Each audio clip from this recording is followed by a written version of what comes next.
J.A. Aurora Legends. Golden Hearts. Number 5. Chaos Rising. Written and narrated by T.S. ProArt. Muffled sounds swam in the void's consciousness, a chorus punctuated by a persistent ringing in his ears. Light, unwelcomed and insistent, pried its way between his eyelids, spliced between a shadowed outline of someone moving. At first, the figure hovering above him was a blurry, indistinct silhouette, yet something about its shape tugged at a familiar memory. "Mom?" he croaked, the word raspy and weak. The image sharpened, solidifying into a face that wasn't his mother's.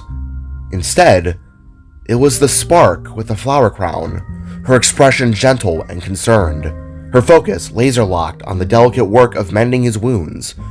Purple strands of essence, shimmering and ethereal, flowed from her fingertips like a liquid starlight, weaving themselves into his torn metal flesh. Then, her eyes widened the void's awakening, her silent gasp mirroring the Matterbird's own surprise. "There you are, boss. Looks like you took quite the beating." Turbine's voice boomed in the void's field of hearing. The medic materialized before his eyes, his extendable arms snaking out the pole void's eyelids open. A bright dilator light stabbed into his pupils from Turbine's other hand, the invasive examination making Void groan. What? He mumbled, his gaze sweeping across the unfamiliar surrounding. He was in a hospital, or at least what remained of one to the southern burnt side of the city. The walls were cracked and peeling, the equipment rusted and broken. It was clear the Sparks had repurposed this abandoned husk to keep Void and themselves hidden, hacking into the ancient devices to create some semblance of a healing room for him. Sunlight streamed through a grimy window, bathing the scene in a sickly golden hue. "Novasun is stabilized, but we can't stop the spread of the poison," a tall, lanky Sparkette declared. She was draped in a stained lab coat, her voice crackling from a communicator attached to her arm. She seemed to be relaying information to someone unseen. Void glanced down, finding his armor gone. He was left only in worn shorts, offering minimal coverage. Bandages crisscrossed his body, a stark contrast to the healing essence he was used to. Crimson and red stains bled through the white fabric, a gruesome tapestry of the red energy from the monsters and spark essence. The memories crashed back, vivid and brutal, the grotesque machines, the relentless assault. Void's gaze drifted slow and pleading to his right side, to where his arm should have been. Instead, there was a makeshift stump, a chaotic mess of tied-off wires and heavy cloths, all tightly bound by the layers of bandages that stretched across his chest. "Oh, God," he huffed, the pain a dull ache compared to the initial searing agony. "Easy, don't move too much. Your body is healing, but at a very slow, unnatural rate," Turbine said, his metallic arms moving with surprising agility. They danced around the room, plucking antibiotics and painkillers from the makeshift storage shelves brought over from their supplies. "Great." Void winced as a needle plunged into his remaining arm, one injecting him with a relaxing toxin. The door creaked open then, and a wave of familiar faces flooded the room. Jida, Jay, Pofnu, Nock, Kot, Jet, Core, and the other initial group of survivors that filled the space, their expressions a mixture of relief and unease. Even Queen Rosalind entered, her regal bearing somehow diminished by the grim surroundings. "Void," Jida whimpered, her voice choked with emotion. She and Pofnu approached cautiously, and with heartfelt care, they gently pressed their foreheads on his, Jay babbling with a joyful coo, reaching out for his dad. "Oh, thank God. Are you guys okay?" Relief washed over Void, his first thought for their well-being. He weakly attempted to hug them with his one remaining arm, but found it rather limp, like a rope on a bed. "We're fine. Why the hell are you asking us that question? Look at yourself," Jada replied, wiping tears from her eyes. "Because your safety always remains above my own," Void whispered, his voice strained. His fellow medic sparks continued to tend his wounds, their movements precise and efficient. "Void, Core uttered, gently placing a hand on his. "Are they safe? Joby, the others?" The question hung in the air, thick with anxiety. "No casualties, thankfully, but a lot of them are hurt. We all thought we were going to lose you again." Void sighed, a wave of relief washing over him. He tried to sit up, but a gentle yet firm pressure pushed him back down. The flower-crowned Sparket was the one to do it, her gaze firm and silent. "Good. Also sorry to tell you this, Core, but near-death experiences happen a lot to me. Best get used to it." Void groaned. "Sorry, boss. You gotta rest. You ain't moving until we figure out how to deal with this poison." Turbine insisted, his gaze hardening. He gestured towards a vial sitting on a nearby table, a sample of the red energy. "Wait, that's red dark matter," Sika noticed, her voice stuttering and sharp. Every eye in the room flickered to the vial, tension spiking. "We still have the blueprint for a type of light matter biodyne to counter it, right, Core?" she asked, turning to her boyfriend, concern etched its way into his face. "The most powerful form of matter," he said, his mind flashing back to his and Void's battle with Tarask.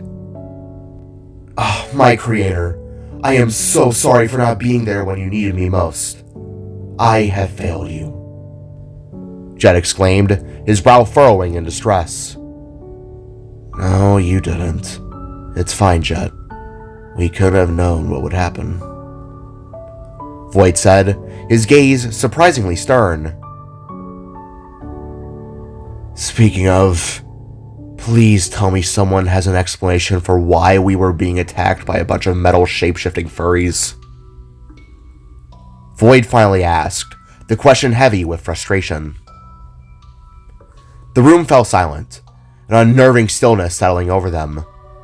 For the first time since the attacks began, no one had an answer, which was more frightening than any physical foe.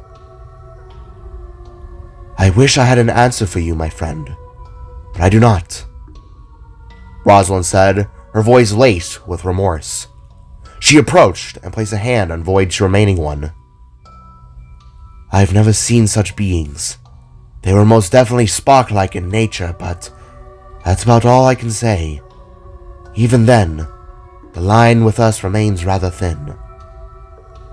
Void huffed, glancing back at his missing arm. They said something about freeing the banished. Finding her? I don't know. I don't understand much of what they were getting at." He struggled to recall, the weight of the attack pressing down on him. "Void, just rest, honey," Jida pleaded softly, gently urging him back against the makeshift pillows. "We all have questions, lots of them. But before we figure anything out, let's make sure you heal up first," Core added, reaching out and snatching the vial of red matter. "Hey, you can't take that!"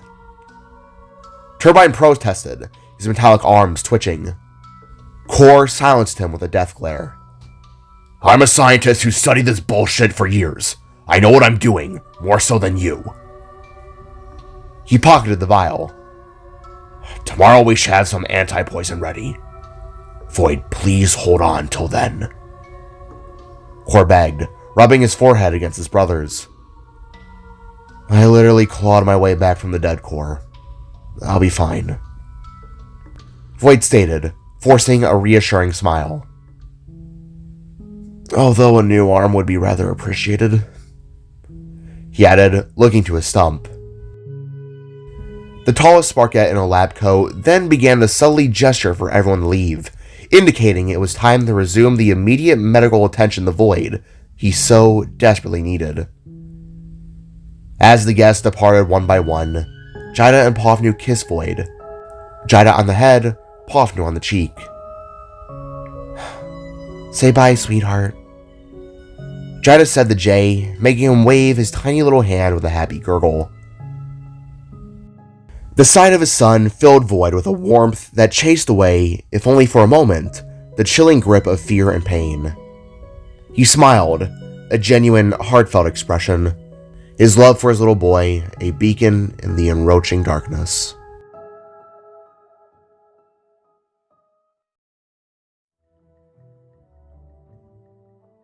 The setting sun cast long shadows across the dilapidated hospital room, painting the cracked walls in hues of orange and deep purple. Void, confined to his bed for most of the day, watched dust motes dance in the fading light. He'd been hooked up to a patchwork of machines and devices by his fellow Sparks now, a desperate attempt to keep him stable until Core could synthesize the anti-serum. He understood the need for secrecy, for taking him to this forgotten place, far from the prying eyes of Earth's inhabitants, but the isolation on the old nasty bed grated him. His gaze drifted across the room, finally landing on the pink-skinned Sparkette standing near the window. The flower crown perched atop her head seemed to glow vibrantly in the sunset, a splash of unexpected beauty in the drab surroundings. It was an unusual adornment for a Spark, a delicate touch that piqued Void's curiosity. She was meticulously writing in a notepad, presumably charting his condition. He wasn't sure if she was a nurse or simply one of Rosalind's trusted few assigned to his care.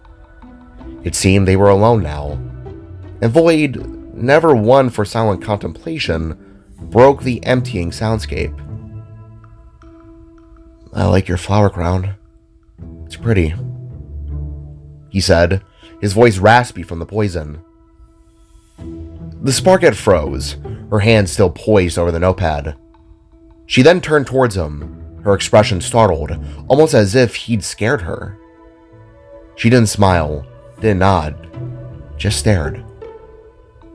"Oh, my bad, ma'am," Void said, a nervous edge creeping into his voice. "I didn't mean to startle you." He slowly pushed himself up against the headboard, his muscles protesting the movement. The Sparkette remained motionless, clearly unsure of how to respond. Void tilted his head, puzzled by her reaction. He then glanced behind him, half expecting to see something that had alarmed her, but there was only the blank, peeling wall. He looked back at her, his concern growing. "Hey, are you okay?" he asked, a genuine note of worry in his voice. She blinked once, then twice, and as if shaking herself out of a trance, she gave a quick, almost imperceptible shake of her head, followed by a hesitant nod. Then she shuffled to the side of the room, towards a small table where his medication lay. "Hey, I'm sorry if I just made you uneasy," Void said, trying to bridge the awkwardness. "It's just been a long time since I've seen so many of my kind, you know? I'm just trying to get to know everyone." She poured water into a small cup and retrieved a couple of pills. Turning, she approached the bed, her movements still, hesitant, almost scared. "Are you nervous because of the whole Matterberg thing?" Void asked, cutting to the chase and jumping to an idea on why she seemed so uneasy. The Sparkette gave an honest, gentle nod, confirming his suspicion. She slowly settled onto a stool beside his bed, keeping a respectful distance. "Oh, I see. Well, I can assure you that I'm not some big scary boss who's going to yell at you, do orders and all that junk. To tell you the truth, ma'am, I don't exactly know what the hell I'm doing. I guess we're all figuring things out, you know. His honest admission seemed to ease her tension. A fleeting hint of a very tiny smile flickered across her face. In that moment, Void took a closer look at her. She appeared to be in her mid-30s, perhaps a decade older than him, and possessed an inherent elegance. Her robe, crafted from rare woven material found on Salvaheim, shimmered with faint outlines of spark runes, visible only in certain lightings, like the fading sunset streaming through the window. Her heterochromatic eyes, one a vibrant purple, the other a soft white, stared into his, examining, judging, perhaps even overthinking. "Here," Void said, extending a hand towards her. "I know you already know my name, but still, I'm Void Novason. Who are you?" After a brief hesitation, the Sparkette inclined her head in a slight bow, but didn't take his hand. She didn't speak either. "Are you able to talk?" Void asked, slowly setting his weak hand back on the bed. To his surprise, she nodded. "Oh. Are you just choosing not to?" She gave a barely perceptible shrug and glanced to the side, a hint of apprehension in her eyes. Laying down the pills and water, she raised her hand and summoned a lavender hot pink Nova rune. To Void's amazement, she began to weave the energized strands into a name in Sparkese. P-E-A-R-L.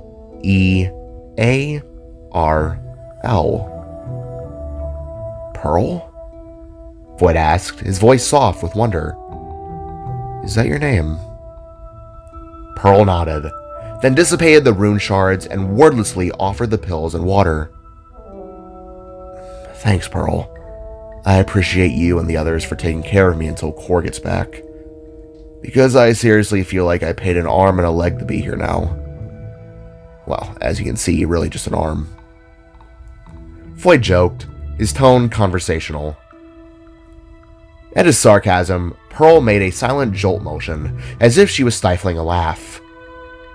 Reaching over, she gently touched the bandages on his body, checking to make sure they were secure. "Speaking of, where are the others at? The multi-armed doctor and that girl in a lab coat?" Void asked, as Pearl grabbed more bandages, fresh ones. She then gestured towards the window, indicating they had left. "Wow. Left you by yourself, huh? That sucks. Having to deal with me on your own. Because I'll have you know, I don't really shut up. I've grown to enjoy talking a lot these days." Nodding with a now constant tiny smile, Pearl winced in disgust as she pulled away his old bandages, revealing the festering red infection in his flesh. Oh, that looks worse than I thought it would," Void huffed. With a look of distaste, Pearl applied fresh, clean bandages to his torso and the stump of where his arm had been. "Thanks, Pearl. Seriously, I can't stress enough how much this hurts. You're doing what Matira's work should have been," Void said, his voice very strained. The Sparkette then gently helped him lie back against his pillows. "I take it you're probably going to be heading out too. If so, that's perfectly fine. I've slept in a fair share of abandoned buildings. I'll be good," Void assumed, as the sun finally dipped below the horizon. But to his surprise, Pearl shook her head and pointed to the floor, indicating that she was intending to stay. "You're gonna stay in this dump? Why? Go home," Void asked. In response, Pearl placed her hand over his soul chamber and tapped it gently with her small fingers. "You're staying for me?" Void asked, his voice laced with surprise. Pearl nodded once more. With a gentle smile, Void relaxed his head against the pillow, feeling the effects of medication beginning to take hold. Well, I don't know if that's out of boredom or necessity, but hopefully I heal up soon. Someone like you doesn't deserve to stay in such a dump. Are you sure you don't want to go back? Seriously, I can manage myself. Looking to the side with a bashful smile, Pearl rubbed the back of her neck and nodded again, assuring Void that she would be there for the night. Alright. You, my friend, have just earned yourself an invite to my wife's spaghetti night. Void said with a huff, wishing Jida was by his side that night as well. I'll, see you when I get up. Fair warning, apparently I snore and sleep like a Victorian child dying of influenza. Void said to Pearl, earning a raised eyebrow from her as she sat in a nearby chair and pulled out a book to read. With that, Void closed his eyes and drifted off to sleep.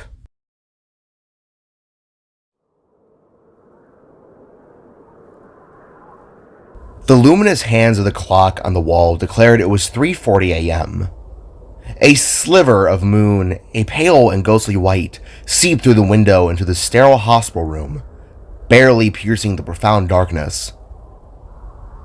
Void stirred from his medicated slumber, his senses sluggish and blurred.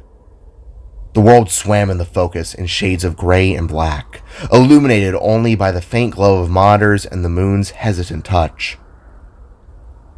He shifted, his body protesting with every movement. From his vantage point, sprawled on the hospital bed, he scanned the room, his eyes caught on a familiar object. The book Pearl had been reading earlier. It was now resting innocently on the bedside table. As for her, she was no longer on the chair. She was gone, or so Void thought. Then, a primal instinct, a prickling at the back of his neck, seized him. He felt watched. His gaze then drifted towards the far corner of the room, and a jolt of icy fear shot through him. A figure stood there, a silent, looming presence shrouded in the shadows. His mind, still muddied from the medication, struggled to reconcile with what he was seeing. Pearl? He rasped, his voice thick with sleep and uncertainty. The figure remained motionless, an unyielding silhouette against the deeper black of the wall. A new anomaly then tugged at his attention. The window. He remembered it being firmly shut earlier. Now, it was ajar, inviting the wintry night air and something else. A glistening trail that snaked across the sill, a substance that resembled liquid chrome or hardened ink, leading into the room. What the? The words caught in his throat as his senses sharpened, the last vestiges of sleep dissolving in a wave of mounting dread. He then looked back to the figure. It was no longer in the corner of the room. It was standing at his bedside. A silent scream clawed its way up Void's throat, trapped by the sheer terror that seized him. Before he could react, the figure raised a hand, and a wickedly curved, hook-like appendage plunged into his leg. Agony exploded in Void's limb, a searing white-hot pain that obliterated the lingering fog in his mind. He screamed, a raw, primal sound that echoed in the otherwise silent room. He got a clearer view of his attacker. It was a creature born of nightmares. Its body was a grotesque parody of a human form, a mass of fluid, chrome-like liquid that shifted and rippled with unnatural movement. With the force of the strike, two eyes snapped open on the creature's face. They were pools of glacial blue, predatory and cold, revealing a disturbing network of pulsating veins beneath the surface of its oily form. Then came the true horror. Void felt a strange, stinging, sucking sensation in his leg. He watched, transfixed with morbid fascination, as the creature began to drink his blood, using the hook as a straw. Eerie seams of luminescent blue pulsed through its body, drawing energy from the stolen life force. Reacting on pure, desperate instinct, Void summoned a Nova Blade, a burning blue energy with his remaining arm. He quickly plunged into the creature's hook-like hand, driving it deep into the grotesque appendage. The creature convulsed, its body rippling and shuddering as if electrocuted. A screech, inhuman and guttural, tore through the room, the sound erupting from gaping holes that momentarily appeared in its shifting form. With unnatural strength, the creature tore the hook from Void's leg, flinging him from the bed and slamming him against the medicine cabinets lining the wall. He cried out again, his already battered body absorbing the impact. Pain lanced through his limbs, but adrenaline surged through him. He forced himself to his feet. Cold, slimy hands grasped at him, spinning him around. He summoned a Nova Rune and slammed it into the creature's chest. Slime and muck exploded outwards, splattering against the walls and ceiling. The creature retaliated with terrifying speed. It swung its arms, the blows landing with shocking force. How could something so fluid and malleable deliver such brutal impacts? Void questioned. He then summoned his Nova Blade again, the familiar weapon a small comfort in his desperate struggle. He had no armor, no gadgets, and no time to think. His body was already weak, depleted from the previous injuries. The confined space had transformed into a chaotic whirlwind of violence. He slashed at the creature with the blade, punctuating the attacks with hard kicks and desperate headbutts whenever an opening presented itself. But the creature was agile and relentless, countering his moves with surprising skill. There was something deeply unsettling about its movements. Void couldn't quite grasp it, but he knew it wasn't human. It wasn't flesh and bone, but something composed entirely of matter. The realization hit him like a truck. He could sense it. Retracting his blade, he managed to land a few solid punches, driving his knuckles into the creature's shifting form. With a final desperate kick, he sent it crashing into the medicine devices beside the bed. Sparks flew, machinery sputtered, and hummed with a cacophony of alarms that filled the air. Fueled by pain, rage, and a desperate will to survive, Void unleashed a guttural yell of fury and charged again. Then, without warning, the creature sprouted another arm. It snaked out with lightning speed, snagging Void by the head. Instantly, he felt a sickening sensation, a draining of energy as the creature began to suck blood from the gashes peppering his scalp. Some kind of leech, a bloodsucker, he thought, a horrifying parasite feeding on his life force.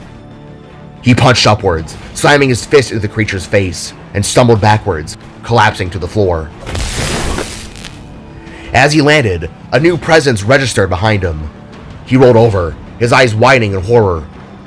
Pearl. She stood in the doorway, her face stark white, her eyes wide with terror. She clutched a half-empty cup of water in her trembling hand. She must have been gone to refill it while he slept. The scene before her was one of pure nightmare. She dropped the cup, the water splashing harmlessly on the floor as she stared, speechless at the rising bloodsucker behind Void. Almost instantly, the creature extended a hook-like appendage towards Pearl. Reacting with desperate speed, Void sprang to his feet in a clumsy kickflip, knocking the creature back. "Pearl, run!" he shouted, pivoting and sprinting towards the door, Pearl a step behind. They fled down the hallway, the creature lumbering after them with a disturbing zombie-like gait, moving faster than anything that misshapen should have been able to. Pearl was silent except for a frantic gasp that escaped her lips. Despite his pain, Void pushed her forward, desperate to keep her safe as well as himself.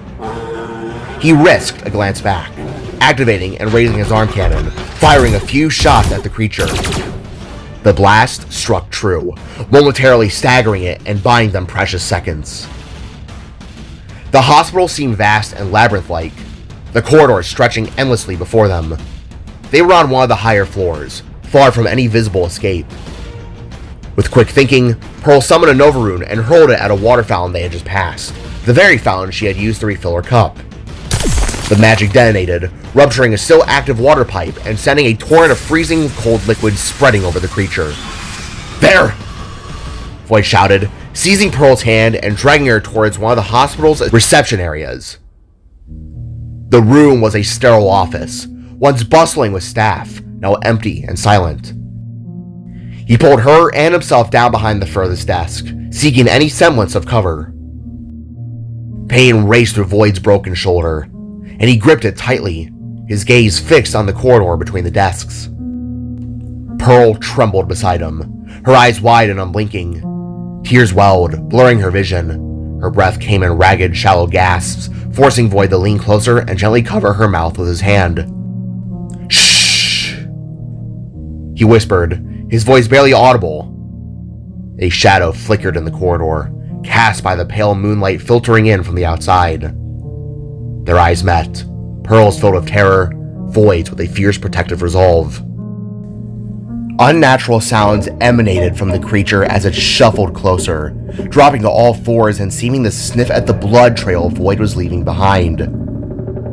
He then gestured urgently with his hands, silently urging Pearl to move towards a side exit. She hesitated, her eyes locked on the unseen horror lurking in the shadows. "Come on, we gotta move," Void pleaded, but Pearl remained frozen in place. A flicker of understanding crossed Void's face then. He realized what was happening. A panic attack. She was in the middle of one. "Pearl, hey, it's okay. We just gotta..." Void started the urge again, as the desk exploded outwards, splintering under immense force as the creature snagged Void with another tendril.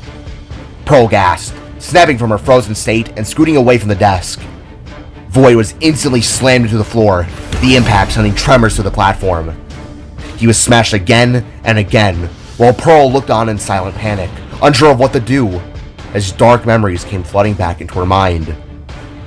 Then, with one more hit, the monster slammed Void again, this time causing the floorboards to break, sending them down a cascade of floors in a dark and messy fall.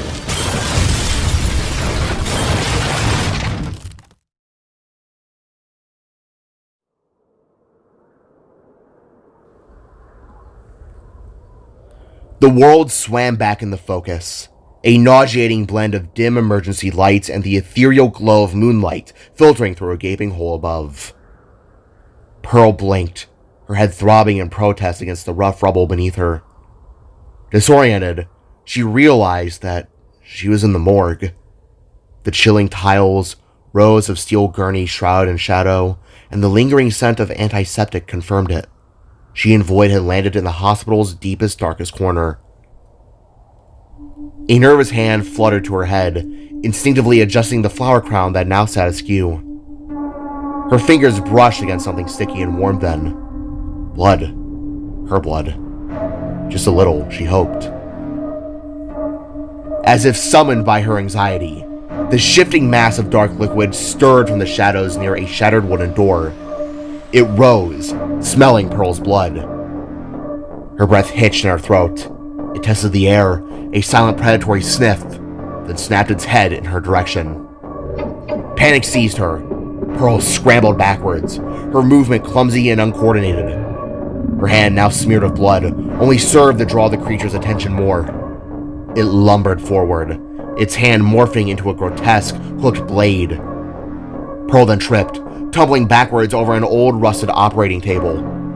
Metal clanged against metal, the sound amplified in the oppressive silence.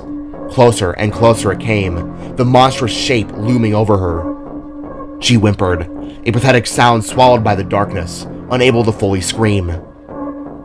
Suddenly, a blur of motion erupted from the deeper shadows. Void launched himself into the fray. His blade, razor sharp, flashed, slicing through the creature's shoulder with a wet, tearing sound. The monster howled, a guttural roar that echoed through the morgue. Void, heedless on his own wounds, pressed the attack. He unleashed a flurry of punches and slashes with one arm and his legs, each blow aimed with precise and lethal intent. The creature retaliated with brutal force, its attack swift and unpredictable. A powerful kick sent Void crashing into a leaning tower of rusty surgical tools and forgotten instruments. The creature then seized one of these implements, a jagged scalpel, and lunged, aiming for a fatal strike. But Void was too quick. He slammed his head into the monster's face, the sharp ridge of his right horn piercing its left eye, causing it to pop in a spray of vicious blue fluid. Enraged, the creature redoubled its assault. Its movements were now fueled by pure fury. It landed a blow square on Void's already wounded gut, sending him staggering backwards. A shower of blue blood flew from the point of impact. Before Void could recover, the creature lashed out with a tendril, impaling him through the side, pinning him against a cold metal wall of body lockers. He gasped, a strangled sound of agony. The tendril pulsed, draining his blood, sapping his strength. He was paralyzed, the pain setting a searing fire that threatened to consume him. Pearl, frozen in terror yet again, finally reacted. She summoned a Nova Rune, her fingers trembling as she aimed. She hurled it with all her might. But as the star left her hand, its lines unfurled, morphing into something Void recognized with a jolt of surprise. A Nova Lasso. The glowing ethereal rope snaked through the air, wrapping tightly around the creature's neck. It choked, its rasping breaths now punctuated by desperate gasps. Freed from its grasp, Void slumped against the wall, fighting to regain his breath. He watched, his vision blurring at the edges as Pearl strained against the rope, pulling with every ounce of her being. The monster thrashed, desperate to break free. This was his chance. With a supreme effort, Void pushed himself to his feet. He stumbled towards the struggling monster, his hand already activating his arm cannon. Locking his only arm around its torso, he rammed the weapon into the monster's back, pushing deeper and feeling its jello-like flesh give way. "Hold it down!" he roared, his voice raw with pain and exertion. To his words, Pearl and the makeshift Nova Lasso held the creature in place, bringing it down on its knees. Void began to shout, channeling all of his energy into the cannon. The weapon hummed, then vibrated, building to a fever pitch. The creature began to writhe, its form flickering, unstable. Heat radiated from its skin. It bubbled and blistered, its body boiling from the inside out, melting into a sickly, vicious slime. A shriek of unimaginable pain then ripped through the morgue as Void pulled the trigger. A blinding blast of spark energy erupted from the cannon, engulfing the creature. It convulsed one last time, then detonated with a sickening pop, like a water balloon filled with molten metal. Chunks of chrome and steaming sludge splattered across the morgue, coating the walls and floor. Pearl gasped, recoiling from the noxious spray.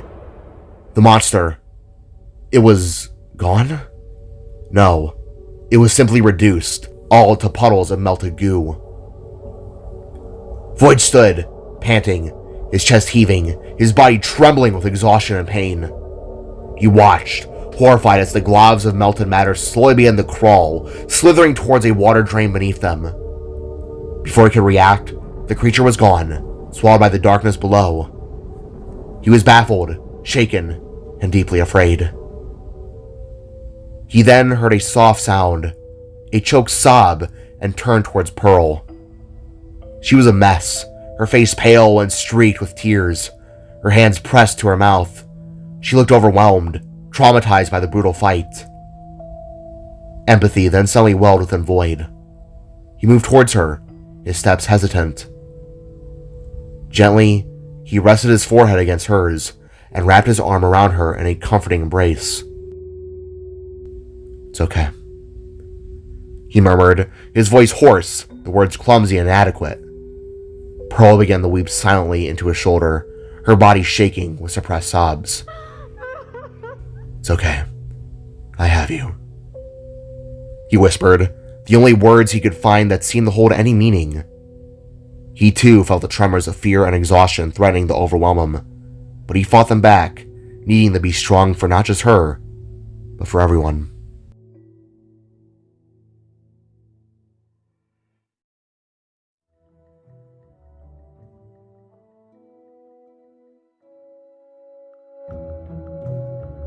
The dawn arrived with a welcome swiftness, pulling Void and Pearl back to the humble dwellings of another day. Inside Nox Motorcrafts, a sense of weary relief settled. Jida and Void's small family were present, their faces etched with worry, turning to hope. Jet, Nock, and Koch stood by as well, along with Core and the other initial survivors. Even Joby was there, trying to heal Void up with her light matter powers. And there we go. That should do it. Unfortunately, we don't have a replacement arm ready yet, but I'll get to it as soon as I can. Core announced, his voice laced with a touch of exhaustion. He administered a shot of the red matter anti-serum to Void. Almost instantly, Void's body responded. He peeled away the bandages, revealing the flesh mending itself at an accelerated pace. Only the missing arm remained stubbornly incomplete, awaiting a crucial connector piece to initiate full regeneration. A collective sigh swept through the room, a symphony of anxieties finally easing. Jida and Poftu surged forwards, engulfing Void in a tight embrace. Jay, cradled safely in his mother's arms, gurgled with delight, sensing his father's return. "Thank Beezus you're okay," Jida whispered, her voice thick with emotion. Void nodded, a genuine smile gracing his lips, as he then gestured towards Pearl. "All thanks to her. She saved my behind from that thing." Jida's reaction was immediate. To Pearl's surprise, she was pulled into a tight and graceful hug. "Some kind of matter creature, you said?" Core inquired, his brow furrowed. Void slumped back against the couch, the weariness of the battle still clinging to him. "I guess it was chrome with creepy-ass blue eyes. It wasn't like the guys from the other day, but I could sense it was some form of our energy source." Void's gaze drifted towards the window, his thoughts troubled, imagining it slinking back inside. "I just don't know where it came from, or what it is." His words hung in the air, leaving Core to ponder the implications. Interesting. We'll have to figure it out later. What matters now is that you're safe." Core's eyes flickered between the two figures on the couch. "Both of you." Void glanced at Pearl, and she returned his gaze, still a little overwhelmed by Jida's affection. As she released her, Pearl subtly scooted closer to Void, and then to his astonishment, she spoke, her voice barely above a whisper, intended only for his ears. "Thank you for saving me." A warmth spread through Void's chest. He smiled and nodded, feeling as though he had forged another genuine connection, another kindred spark. Suddenly, Joey's voice cut through the quiet atmosphere, drawing everyone's attention to the living room screen. "Look!" she cried, her voice laced with urgency. The image on the screen showed a flip-side green woman, her eyes etched with a curious expression. "In other news, it appears we have a new issue on our hands that seems to be a worldwide anomaly," she announced. Images then flashed across the screen, grainy footage of strange, amorphous creatures. "Goopy, unknown entities have begun to be sighted all across the globe, some looking akin to what one would call spirits. Others, well, take a look for yourself." The screen showed footage of a creature identical to the one Void and Pearl had encountered, caught walking on camera down a sidewalk somewhere in Aurora's northern half. Instead of blue, its eyes were green. As it marched, the dead trees it passed suddenly bloomed to life, fully green in the middle of winter. At this moment in time, we are unaware as to what these beings are, but they appear to have come from the solar charge that was detected a few days ago from the mysterious craft that looms above our planet. The footage then cut to shots of plants growing at an accelerated rate, their leaves vibrant and lush. Whatever this is, it's both beneficial to the ecosystem, yet dangerously undetermined. If you see one of these creatures in person, call the authorities and keep your distance. This was CC Gray, your friendly neighborhood meteorologist nature lover, signing off. Back to you, Greg! The report then abruptly cut away the other news segments, leaving the room in a stunned silence. Everyone stared at the screen, the implications of what they had just witnessed sinking in. After a long moment, Core spoke, his gaze never shifting from the now ordinary news program. "Oh, fuck."